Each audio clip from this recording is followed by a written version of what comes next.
I want to talk to you a little bit about an African proverb and how I've been trying to take and live by that proverb in what I've been doing for the last 18 years within Canada's National Police Force and what it's been doing to embrace what I've been doing.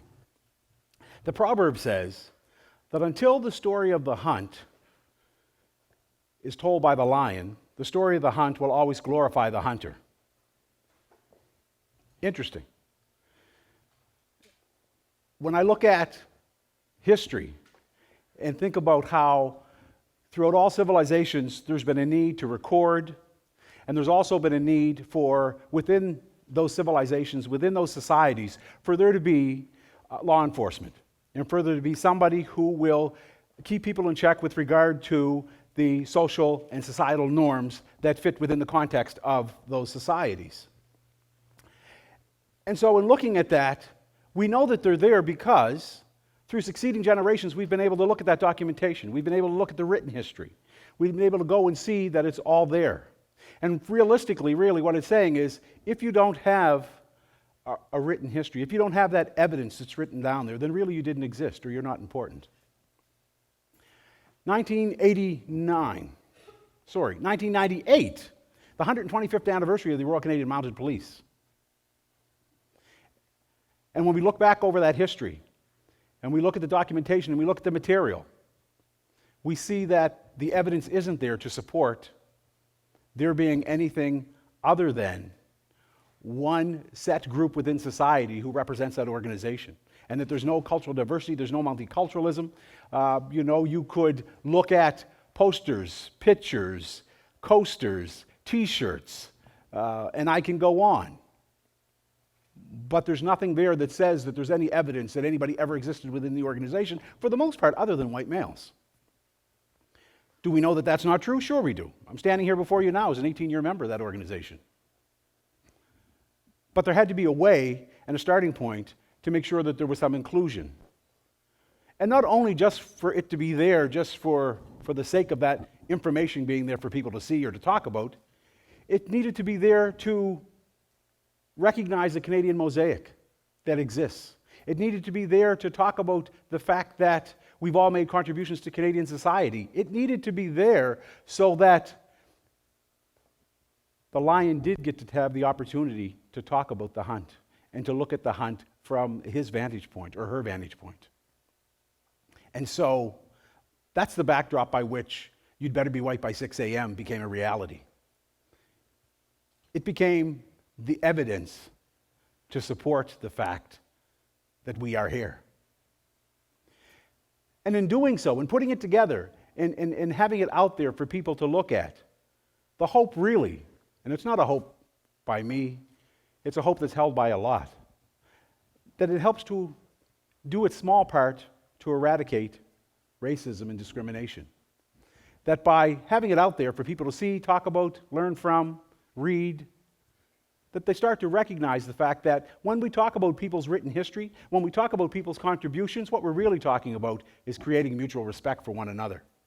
And out of that mutual respect for one another, and out of learning the fact that we've all contributed to the country, comes the greater understanding of the fact that, wow, you're not so different, and you're not so different, and you're not so different. We have a lot more commonalities than we do differences. And so out of that comes the hope that it does create the level playing field that we all talk about and we all envision, and the racial harmony that we talk about as opposed to the tolerance that we espouse. And so when we look at this material and we look at other material that's out there that's done in an authentic voice, we really have to make sure that we do one thing when we're doing that, and that's to try to embrace and look and use the tenets of critical race theory. And what I mean by that is taking yourself and putting yourself in the place of and in the center as an African Nova Scotian or African Canadian individual, and making yourself part of the forefront of what's going on, and then using that critical race theory lens to look at what's really happening around you and what's happened within the organization and what obstacles and what struggles, but also what triumphs and what accomplishments have all been part of that history and have all been part of making the organization the best that it can be in our country. It's when we do those things. It's when we look at, we try to walk a mile in somebody else's shoes or moccasins, and we try to really look at things critically, that we help to knock down some of the barriers that are there, and we help to dispel some of the myths and miseducation that's out there as well.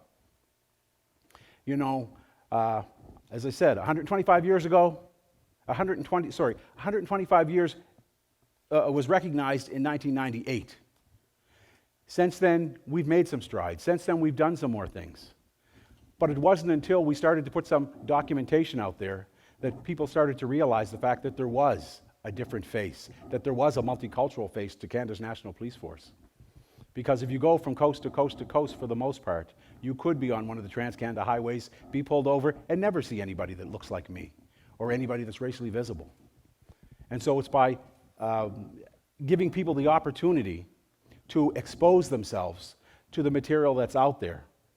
It's by creating opportunities for people to interact and to see that there is a larger picture, and to see that we, even though we only number a mere 650 out of 19,000 members serving across the country, that we are there. We may be in some hidden places, we may be in some out-of-the-way places, but we are there. In looking at the organization from that standpoint, and looking at Canadian society, because realistically, if you take what's happening within that organization and then you look at some of the other things that are happening with the federal workforces, and you look across the country, you start to recognize the fact that change is coming, change will come, but it really takes a holistic approach to make that change happen. Much like in a few days' time we recognize Viola Desmond. There's the example of history. If it wasn't for the fact that written history got out there, that documentation got there, that the free pardon was granted, how many people within our province, within our country, would have known who Viola Desmond was? Another instance where the story of the lion was told. And it's reverberated around the country, and it's now reverberating around the world as people talk about it. And people start to realize the fact that, wow, Canada has made contributions to civil rights and to social justice that date back further than the Montgomery bus boycott. Because, of course, Viola Desmond was 1946. It's through recognizing that. It's through each of us doing our part and passing on the little bit of information that we have to one another that we really start to recognize what power we have within us, what change we can bring about, what educating we can do, and re-educating we can do for those that have been miseducated. So it was really taking and grabbing hold of that African proverb and saying, I will be the voice for the lion. I will tell the story of others. It's not about one singular person. It's about those whole 650 people that are out there. That's the change that we can all make. And so if I challenge you with anything today, I challenge you with going out there and learning more about each other, and learning today or tomorrow about somebody else's culture, about starting yourself on a journey to learn about cultural competence. And by doing so, we make the world a better place, we make our country a better place, and realistically, right down to where it needs to be, we make Nova Scotia and Halifax better places. Thank you.